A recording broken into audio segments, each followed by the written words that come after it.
It's Dawn here and welcome to my channel, or welcome back if you have previously watched one of my videos. Now in today's video I am going to be sharing with you an ancient art of divination using stones or crystals as the divination tool.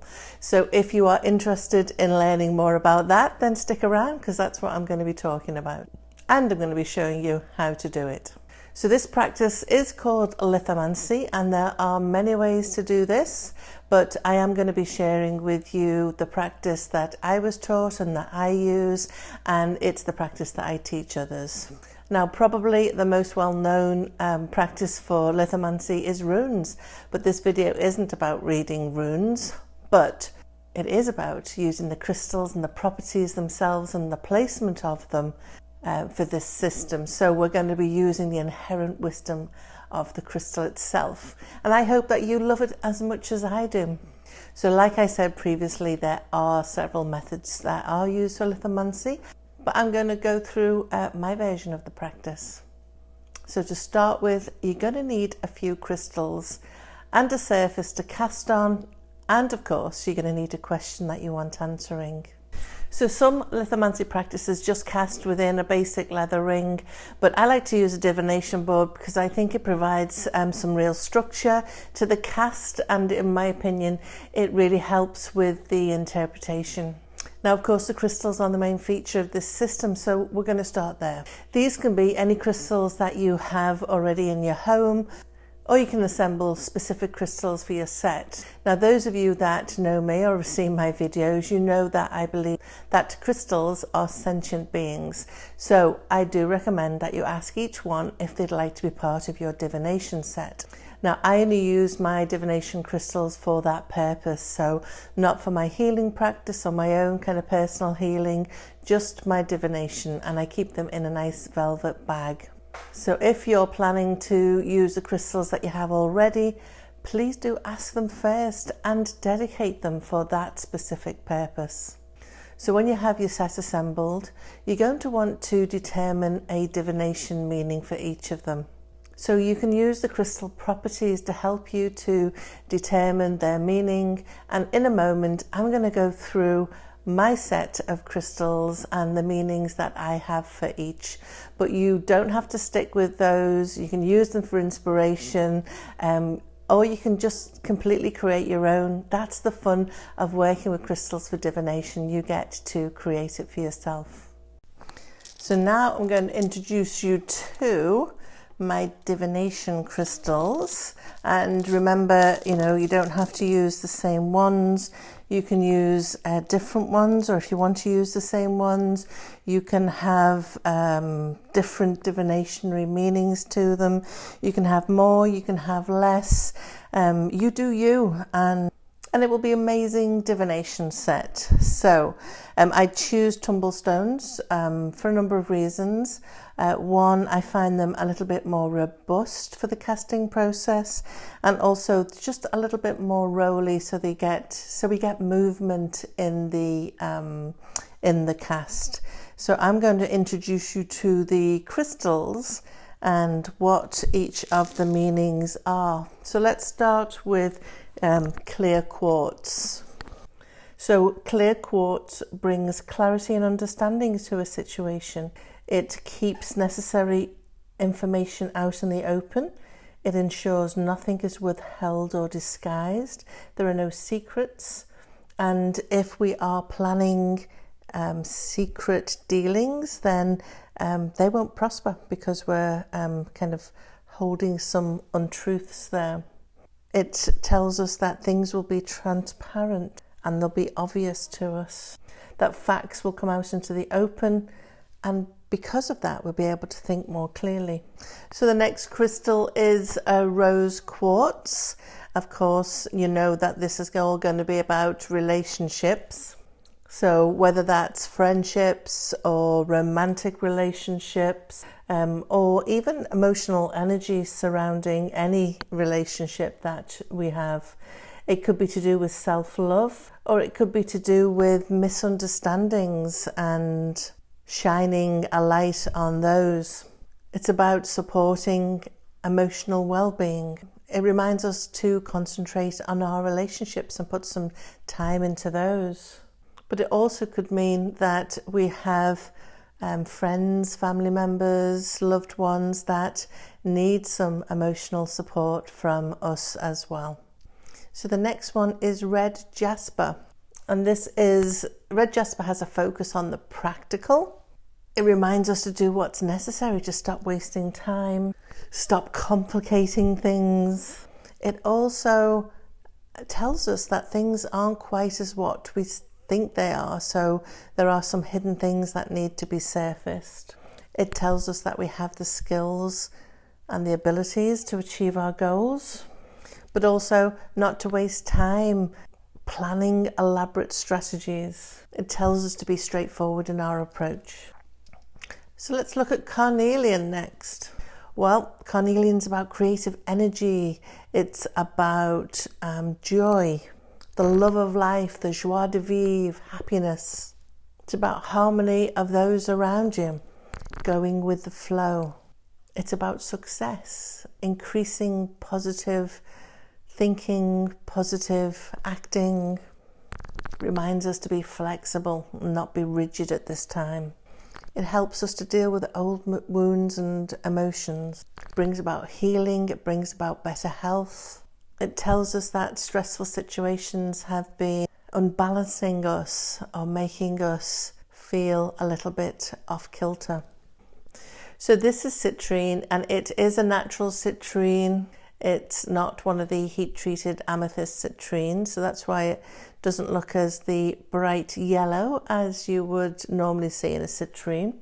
But citrine is all about confidence and the necessary energy to succeed. It's clarity of mind and purpose. It helps us to remove a conflict between desire and the reality of that. When situations need clarity, citrine will help us to shine a light on those. It reminds us to think before we act, because thoughts precede actions so that we can really think the situation through. It counsels caution. It advises us to take things step by step, but it ensures that the foundations are in place. And this is tiger's eye. So tiger's eye is about confidence and good energy. It's the ability to achieve success, particularly when we take practical and down to earth actions. It tells us to work slowly and methodically, and not to try go it alone, seeking help and advice from others, asking out. It also tells us that now is a good time to work as a group to achieve a common objective. And it brings luck, protection and physical energy. It tells us that our confidence will grow and real and lasting success is possible. So that's tiger's eye. And then we've got smoky quartz. And this tells us about patience. We have to wait for the timing to be right. We're cautious about the level of activity, as starting too soon may disturb the seeds of potential from sprouting. Focus inwardly on dreams and our desires. It reminds us about the power of quiet contemplation, meditation, and sometimes a withdrawal from outer activity. Smoky quartz brings calm patience to any situation. And it may seem that nothing is happening, but underneath the surface, change is underway. And then this one is green adventurine, and this is about new opportunities. It tells us that these new opportunities are likely to appear when we least expect them. It tells us that change is happening. There's going to be a new road to travel or a new opportunity. It also could mean that we're oblivious to those opportunities, and we need to take stock, we need to open our eyes, and we need to really allow those opportunities to flow to us. It also tells us that we need to pay attention to some of the details as well. It gives us the green light for that golden opportunity to start a new venture or to do some different things than we've done before. It's good luck. And it tells us we can go and take some risks. And so now this is sodalite, and what this means is communication, but on a really large scale. So between people, groups, even countries.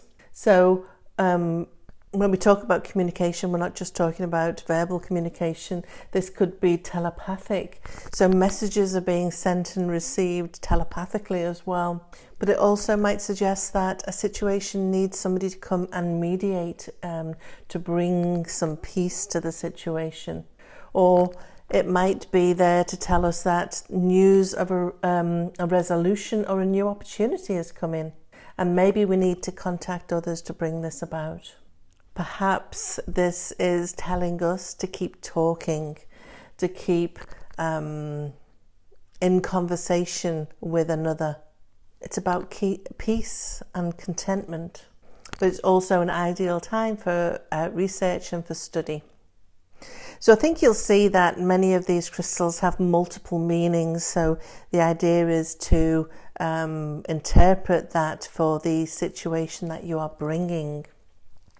So let's look at lapis lazuli. So this tells us that truth is essential in the situation if we're going to be successful in that. So being honest and straightforward in our communication is really important and necessary. It tells us to dig deeper in order to uncover truth about a situation. It also might correspond to legal issues, but also time to study and learn. It tells us about reflection, meditation, and spirituality.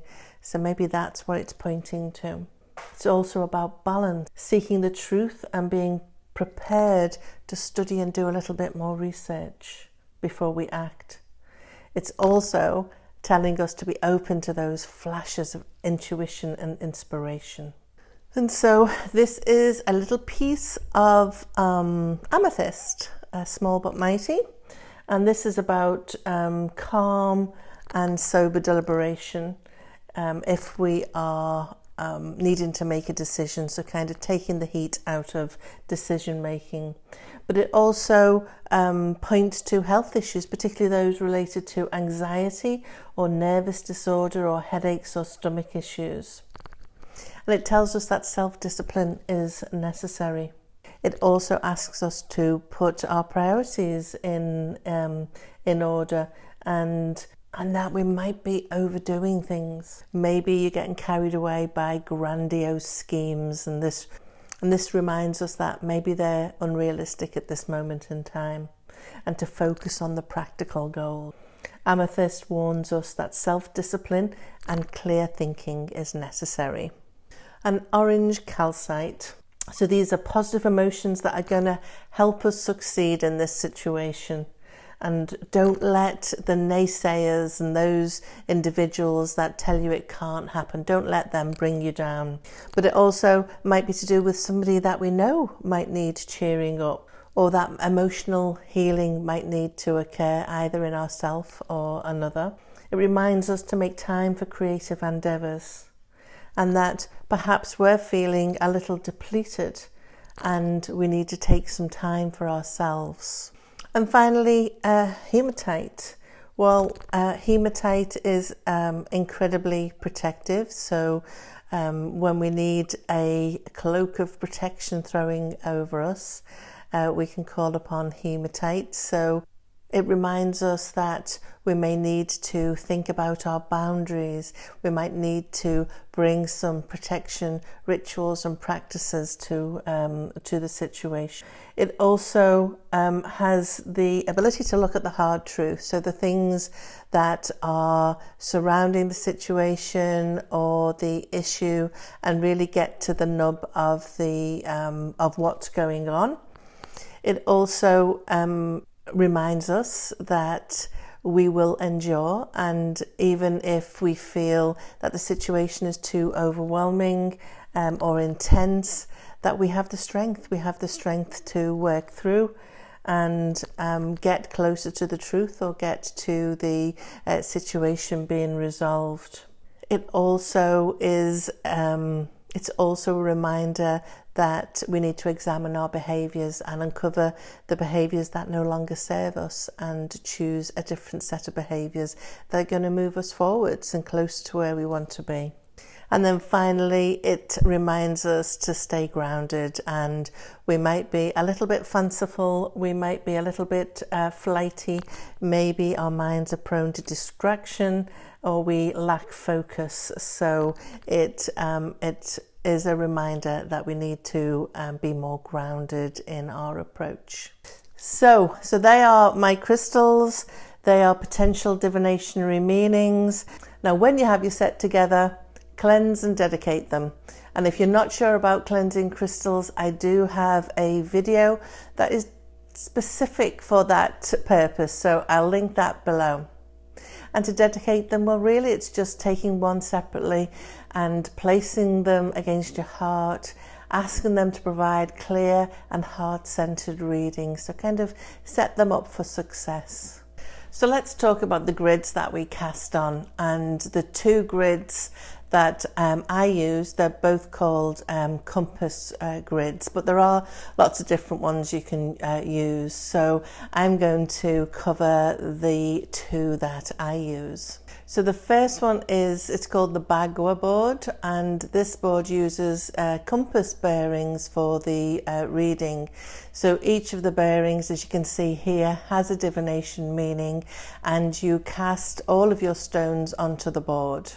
Now, I found this board, it's really good for readings where you don't have a specific question, but you want to identify opportunities and challenges in all aspects of your life. Or it's a really good board to use for New Year readings, because you can look at all of the different aspects of your life and what are going to be important that coming year. Now, the center, the yin yang, well, that's going to represent the person asking the question, which could be you, or if you're reading for another, they're called the querent. So if you get a stone that's close to the yin yang, then that's going to be an important stone to read, because it is close and personal to the person asking the question. So as you can see from this compass board, it covers all aspects of your life. So, abundance and prosperity, fame, reputation, love and marriage, family, health, all sorts of aspects of your life that you get to interrogate through the casting of crystals and bring forth the information that is going to be meaningful for you. So that's one of the grids that I use. And then the second grid is called the 4 directions compass. So I found this board really great for specific questions. It's more basic than the first compass board, the Bagua one that we just looked at, in that it only uses the 4 directions on the center. Now, there isn't anything in the board that represents the querent or the person asking the question, unless you decide to include a stone that represents them, a personal stone. So let's go through each of them now. So the center, well, this is about the present situation. So stones that land near or on this really help us to clarify what exactly is happening about the situation, or we can gain clarity about it. Now, the center is represented by the element called spirit, and spirit connects everything together and is within and without everything that ever was or ever will be. It's nowhere and it's everywhere. Some traditions call this ether or akasha, but all share a similar view about this elusive element. It's the source of divine guidance. And you can replace divine with whatever deity or higher power you align with. So the crystals that land here are really important because they connect with and help us to understand the situation from a higher perspective. Now, East is represented by the element of air, and air is the essence of intuition and of learning. It's the element of the nature of the mind. So new insights and understandings can be derived from interpreting the crystals that land in this particular quarter. Now, if you have crystals that land in the south quarter of the board, well, these are going to be providing you with an understanding of how things have come about. So what has contributed to the present situation or the issue. You can really kind of delve into that from the crystals that land here. Now, south is represented by the element of fire, which is the essence of purification and change. It's the element of the nature of the will. So this reminds us that understanding why something occurred isn't going to be beneficial to us unless we change the pattern. So without a change in our thinking or a change in our behavior, we're not going to change ourselves playing the same things out time and time again. Now, west, this is all about what's getting in the way. So it's the obstacles that are stopping us or are making it difficult for us. It's represented by the element of water. Now, water responds with our emotions and feelings. It also gives us insights into our relationship with ourselves and others. Now, north, well, that's all about the influences that the future might hold. These haven't happened yet, but by understanding these, well, they're going to help the person asking the question to anticipate and act accordingly. And the element of the north is represented by earth, so strong, stable and grounding, and it relates to our sense of safety and security. So if you have a crystal that lands on north but is more to the right, then you can assume that this future influence will be helpful. If it lands more towards the left, well, this could be a hindering influence. So whichever board you want to use, you're obviously going to need to find one to print out, or you can draw one for yourself, and you're going to need to have a surface to cast on, like a table or the floor. Of course, you're going to need your divination crystals and the meanings. And like with any divination process, you're also going to want to take a few moments to create a space, sacred space that's going to be conducive to your reading. So take a moment to cleanse the energy of the space, set the mood, as well as centering and grounding your own energy for the reading. And when you're ready, you're going to hold the crystals in your hand, you're going to ask your question, and then you're going to gently shake your hands, feeling into the question, and when you're ready, you're going to cast the crystals onto the template. You're not going to chuck them violently, because that's not going to be good for the crystal, and it will send them flying all over the table or the floor. And of course, you don't want to be overly cautious with your cast either, because you do want to make sure that they populate the template fully. And then after you've cast your stones, you're going to take a look at the board. You're going to remove any that are outside of the confines of the board, because these are too far into the future or the past to be useful. And what you're left with are the ones that are going to be most relevant for you.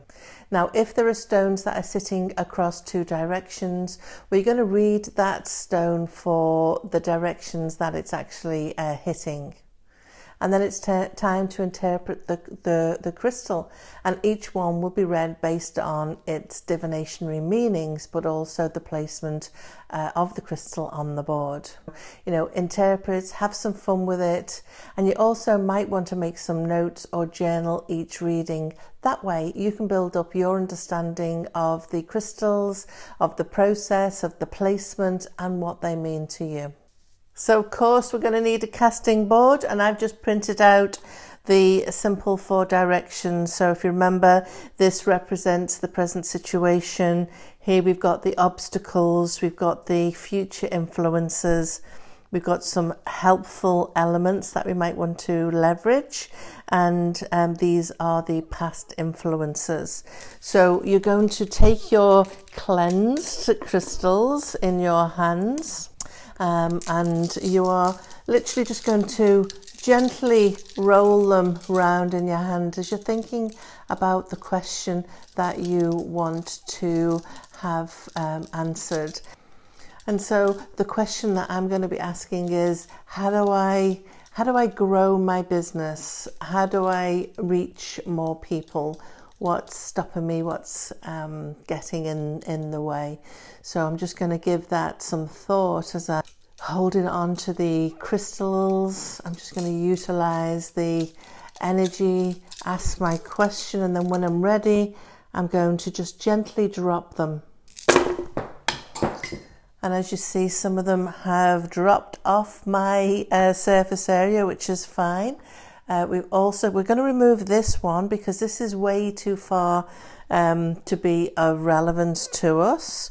But as you can see here, we've got an interesting selection. Now you can choose whether or not you want to take away any that are here, because they might be a little bit too further out to be of value. So I am going to do that, and that kind of leaves me with what we have here is a very definite stone to represent the present situation. But then I've also got here the smoky quartz that's going to be red for the west, so obstacles, but also help with some clarity for the present situation. And the same with the rose quartz as well. So I'm going to read it in both of those quarters. We've got Tiger's Eye, which is talking about future influences, and we can choose to keep this or not. My intuition is telling me to keep this, so I'm going to read this about future influences that may be an obstacle for me. So they're the ones that I am going to read. So let's give this a go and see what this reading tells us. So remember, green adventuring. So this is about the present situation and my question around my growing my business. And so, you know, this is all about new opportunities. So definitely my present situation is about new opportunities, and that is exactly what I was asking about. But, you know, they are likely to appear when we're least expecting them. So, you know, what this tells me is that perhaps I'm thinking too hard, perhaps I'm planning too hard, perhaps I'm pushing too hard. Maybe I need to let go of the flow a little bit. Because I could be oblivious to those new opportunities. Maybe I'm a little bit blinded by those. But I have got a golden opportunity, and I can see that really clearly with this green adventure, this adventuring. But it also is telling me that I might need to take a couple of risks in doing that. So that's green adventuring. And so here we've also got our smoky quartz that we're going to look at as obstacles, but also as present situations. So interestingly, so patience, is patience to do with present situation, but could it be an obstacle as well? Am I taking action too soon? Do I need to allow the seeds to grow a little bit more, to sprout a little bit more before I move forward with taking this risk? Or maybe that's an obstacle. Maybe that's me kind of waiting and kind of holding on for things to be perfect.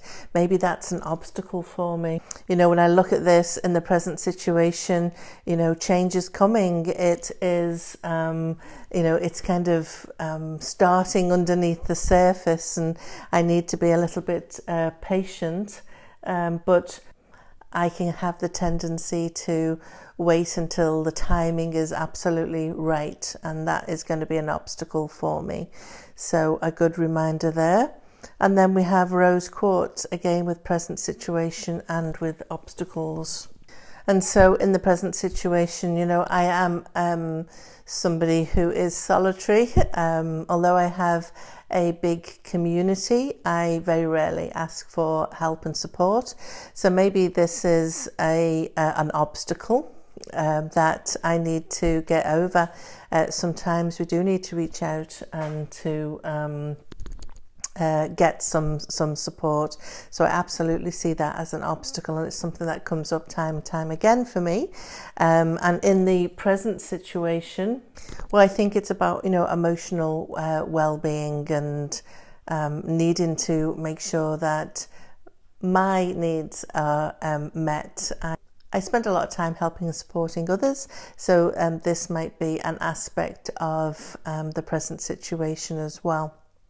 So we're going to look at future influences now. So these are the things that are going to have an impact, and one of those is definitely a potential obstacle for me. So let's have a look at Tiger's Eye first. So this is all about being practical, down to earth, and taking the steps that I need to move my business forwards. And this is what's going to help me achieve success. It's working slowly and methodically. And if anything has taught me about working slowly and methodically, it's trying to grow a YouTube channel. It's painful and exciting all at once. And so it's definitely taught me patience and how to move forwards slowly and methodically, for sure. Again, this is about not going it alone, and asking help and support for others. So that's an interesting future influence, and again, links here as well. But it also talks about my confidence, and it was such a huge leap for me to grow, to start a YouTube channel and to put myself out there. So it's not as difficult for me now with videos. I don't cringe when I watch myself back. So my confidence is growing, and maybe growing more in the future as well. But I'm really keen to see what this hematite is all about in terms of obstacles. Oh, and this hematite's really, really interesting. So, as an obstacle, I think that it is definitely about rewriting some of my my thought patterns. I'm a Virgo. We're terrible worriers. We're very self-critical. That does play into my my business decisions, and where I think I can be of value to the world. So I think it's so interesting that I've got hematite here as a future influence obstacle for me. I have to practice what I preach a little bit more, and maybe go in deep and do some more shadow work and unearth some of the things that are stopping me moving forwards or being as successful as I want to be. So a really lovely reminder there. Now, I hope that I've inspired you to step into this practice and have maybe even opened up a new way of divination that you hadn't thought before. I really appreciate the time that you've taken watching the video. And if you want to find out more about another divination technique using cards, check out my video on oracle card reading here. Ta-ta for now.